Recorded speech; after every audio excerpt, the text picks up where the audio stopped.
Breaking news. I was watching the news on TV when the screen suddenly changed. No way! It was a case of holdout. The scene being broadcast from the helicopter was my husband's office.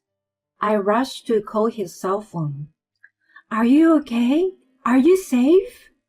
What do you mean? I'm working right now. What? Are you with the suspect? Huh? My name is Heather. I'm a researcher at the scientific manufacturer. I've been married to my husband Dale for 6 months. We met at a house party hosted by my boss. I was brought up by a kind of parent who was very devoted to education since I was a young child. I loved studying. After high school, I enrolled in a university with strong science programs and devoted myself to research until graduate school. I would clarify the unknowns and problems and approach them in various ways. I enjoyed the process of searching for answers based on records and results. That alone made me feel fulfilled in life. Research was my life for 6 years in school. Although my grades were good, I was far from being fashionable or having a colorful love life. I told Pam, my boss at work. She told me to broaden my horizon by getting involved in things other than research. Hence, our party was organized. To be honest, I was not at all enthusiastic at first. I had been to a house party once when I was a student, at the request of a colleague at my part-time job. It turned out to be a horrible experience for me. I only remember that I was teased and called a nerd or geek just because I was a science major. In fact, I neither knew how to act at a party nor flirt with boys. When I think back now, I wish I had been a little more experienced, but that didn't change the fact that I was hard. That was why I was reluctant to attend the party Pam was throwing. She was someone I respected a lot, so I didn't dare to refuse her invitation at the time. She was a prominent employee at work and had the tremendous trust of her colleagues. She also had a lot of experience in relationships, and to me, she seems perfect as both a researcher and a woman.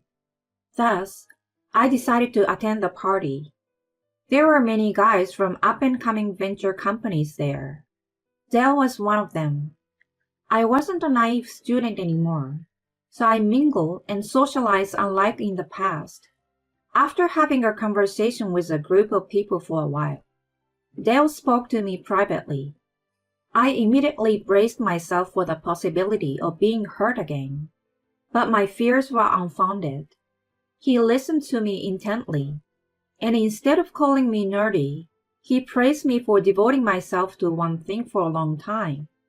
It was the first time anyone had ever said such a thing to me, and I was instantly attracted to him. We went out for a few years and then got married. We were in our honeymoon period for about 6 months. Then his attitude began to change.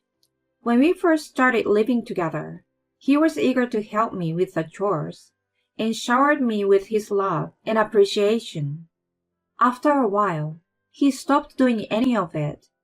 He worked so much overtime and on weekends that we didn't even have quality time together. I understood that being a startup venture, he must have been quite busy. I also thought that men normally dislike doing chores, so I didn't mind so much about it. However, when he started coming home smelling of alcohol and a woman's perfume, I began to worry a little. One day, I couldn't bear the feelings of loneliness and anxiety about him cheating on me, so I asked him directly, "Hon, you have been coming home late these days. I want to spend a little more time with you. You often come home smelling of alcohol and perfume, but you're not cheating on me, are you?" He was changing his clothes from work and started yelling at me with a grimace. It's a very important time to build a relationship with my clients for the company's success right now. I've been taken to places I don't even want to go and forced to drink. This is a part of my job, but you accuse me of cheating while I'm working so hard. Have you lost your compassion after studying too much? You're an unfit wife. Shame on you. I didn't expect him to be so upset. I assumed he must have been under a lot of pressure, and my lack of consideration had made him angry. I regretted it and apologized repeatedly, but he became even colder than before. A while later, I was off work that day. Dale left for work early in the morning. I was folding the laundry while watching the news on TV when the anchorman reported breaking news. I stopped my hands and turned to the TV to see what was going on. I was stunned. A man had forced himself into Dell's office and was holding an employee hostage. I couldn't believe such a threat fell upon my own husband. The camera caught a glimpse of the suspect yelling something at his hostages. Worried about Dale's safety, I immediately called his cell phone. The ringing continued several times, then I heard his voice. "Honey, where are you? Are you okay?" There was a short pause. What do you mean?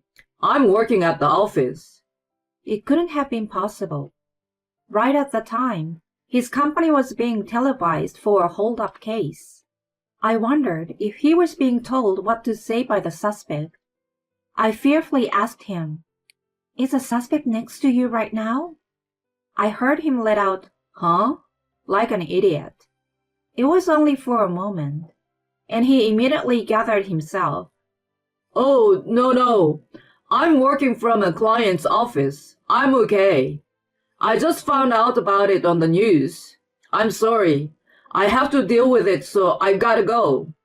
He hung up the phone. I sensed something strange. Even though he was at his client's office, I wondered if it was possible for him to find out later than I did. If he was in the middle of a meeting, it would have been impossible for him to take my call. If he was on the way back to his office, it was strange to say that he was working there. It was a major case of hold-up with hostages. I decided to ask him about the strange circumstance, although I might have gotten him upset again and watched how it unraveled on the TV. It was successfully solved without any casualties in the early morning. Just then, Dale came back home. When I was about to ask him what had happened, he suddenly pulled me into his arms. I love you, honey. If you hadn't called me, I would have been so freaked out that I might have gone mad. I'm really glad to have you. I, too, was almost losing my mind with anxiety as well. Although he was not at the scene, he must have been affected indirectly. He must have felt scared. I also want to apologize about the other day. I know I was a jerk to take it out on you. I said some terrible things, but I really care about you. After saying all that, he went to the kitchen and started to serve the food I had prepared. Take it easy today. I will take care of the housework for you. I wondered how long it had been since he showed any affection. He had never apologized about coming home drunk late, nor had he thanked me for anything I had done those days. It was the only time he helped me with the housework and appreciated me, but it was enough to make me happy. Before I knew it, I had forgotten about the strange feeling I felt when I called him.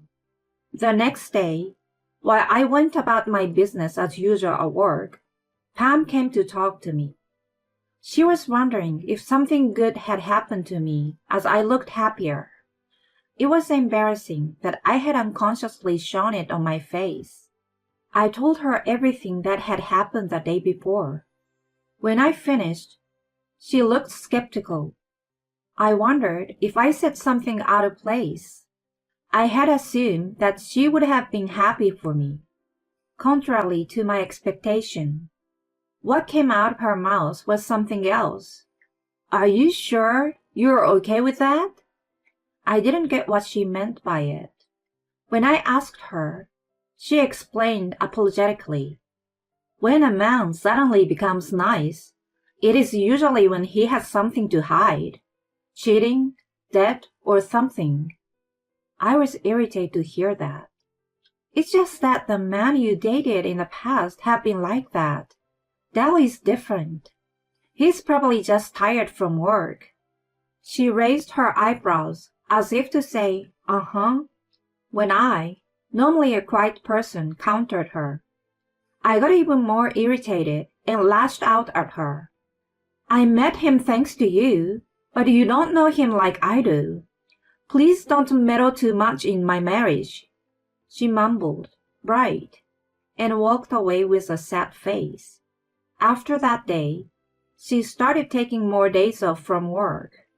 I worried if it was my fault. A few days had passed since then, and I was aware that I went over the line. I wanted to apologize to her, but I didn't know how to bring it up, and was only able to have businesslike conversations with her. Just as I was thinking that I had to do something about it, she asked me out. She wanted to show me something. A few days later, Dell's indifferent attitude toward me was back in force, and I was feeling lonely again. Then we received a call from his parents asking us to visit them for an important talk. We drove to their house. Dell hadn't been sweet to me since the hold-up incident. Our relationship had cooled off, and there was no conversation in the car. When we arrived, we were ushered into the living room, and were told that my father-in-law was diagnosed with a progressive disease. He would soon need nursing care. It was impossible to do alone by my elderly mother-in-law, so she asked Dell to help as much as possible. He seems to be annoyed by her request. I'm pretty busy with work, so why don't we just leave everything to Heather? She doesn't seem to be doing much at work. I wouldn't mind if she stayed with you guys if needed. How heartless he sounded in front of his parents, while I was dumbfounded by his selfishness. My father-in-law opened his mouth. Well, it would be better to have more people helping us.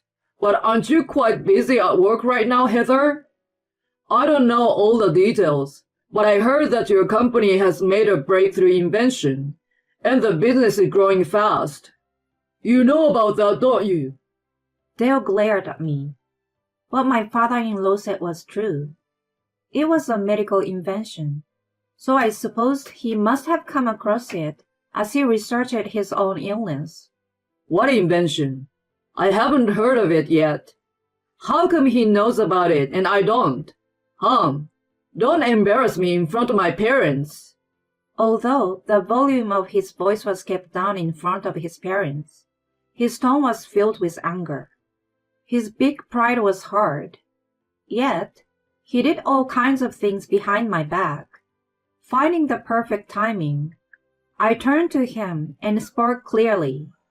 Why, you didn't know? Because you're never home. You don't care about spending time with me. And you're cheating around. My in-laws were absolutely mortified at the unexpected turn of events. Don't talk nonsense. Not only are you embarrassing me, but you're also making a stupid joke in front of my parents. It would have been much better if it had been just a stupid joke. Can you still justify your wrongdoing? I took out an envelope from my bag and spread its contents on the table. There were pictures of him going into motels with various women, and of him making out with them in his car. Those were all taken by a private investigator. Pam was the reason why I decided to hire one. It turned out that she had been absent from work because she was following him by herself. As a result, she discovered him entering a motel with a woman other than me and filmed the moment with her phone. She showed it to me. It would be a lie if I said I didn't think what terrible news she brought upon me at that time. She told me that she was deeply suspicious of him and that she didn't want to see me being deceived by him. If there was nothing suspicious, she would have told me everything and apologized. And at worst, she expected me to condemn her. Since I had seen irrefutable evidence, I could no longer escape from reality.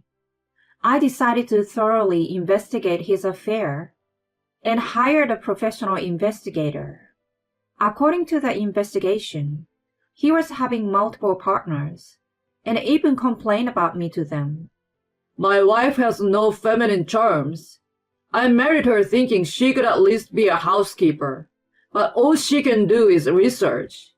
She doesn't know how to please a man at all. Compared to her, you're amazing. He bad-mouthed me. By the way, how did I know that? One of his partners was not serious about him and sold him for a little gift. His parents were so shocked that they were in tears as soon as I mentioned the divorce and alimony. Wait, that's not true. He started to make excuses and pleaded with me to forgive him. I just gave in to temptations. You know, I had been drinking, so I wasn't thinking straight when they made a move on me. The only person I really love is you.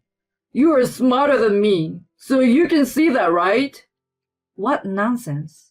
He totally underestimated me. He must have been playing with many women like me by whispering sweet words to them. He enjoyed it enough, and it was time to pay the bill. I'm neither your housekeeper nor your servant. Go back to your amazing woman, who knows how to please a man for your comfort. That is, if she's still interested in you. When I finished saying what I wanted to say, I left him behind with his parents. Later on, Dale was sacked after the embezzlement of his entertainment budget came to light. His mistresses were all bimbos, who were just after his money. Once he became a tight wallet, they all disappeared one by one. He moved back in with his parents after losing his job. They agreed to help him with some of the alimony on the condition that he worked at the nearby factory and looked after his father at night. Life at home must be unbearable for him, who used to work only for money, booze, and women. I apologized and thanked Pam.